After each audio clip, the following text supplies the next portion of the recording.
Right now, we're going to talk about the fundamentals of the jab step.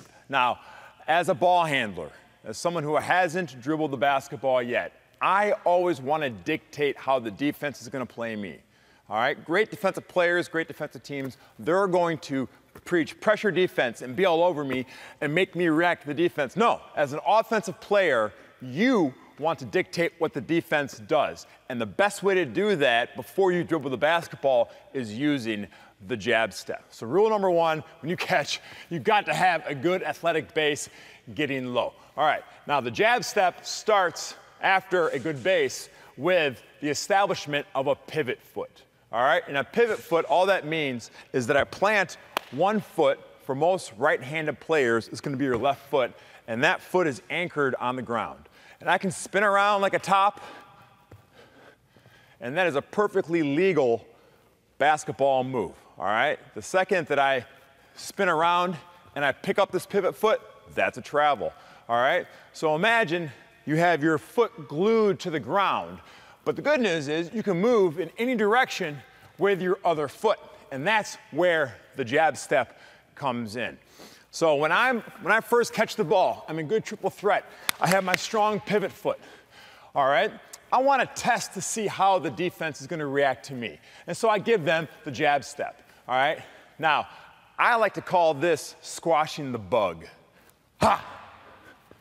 Ha! Especially for younger kids, they get that metaphor a little better. Squash that bug, squash that bug, squash that bug, squash that bug.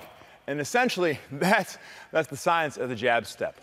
You want the ball in the pocket right here, all right? Your shooting pocket. This is a good position for an offensive player because you can pass, you can shoot, or you can drive, all right? So to have a good position, ball position is key when doing the jab step.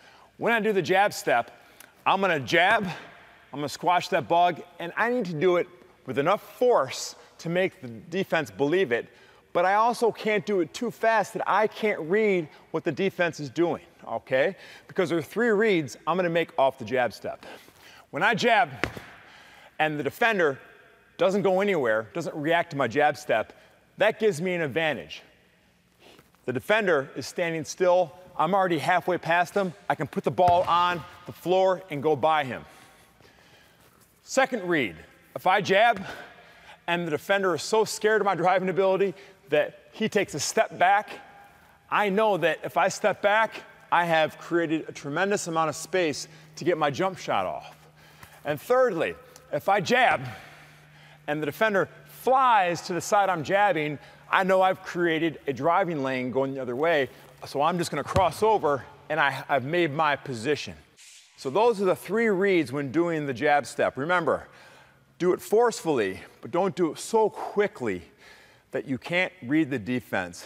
Because at the end of the day, the jab step has one goal in mind: create space for the offensive player.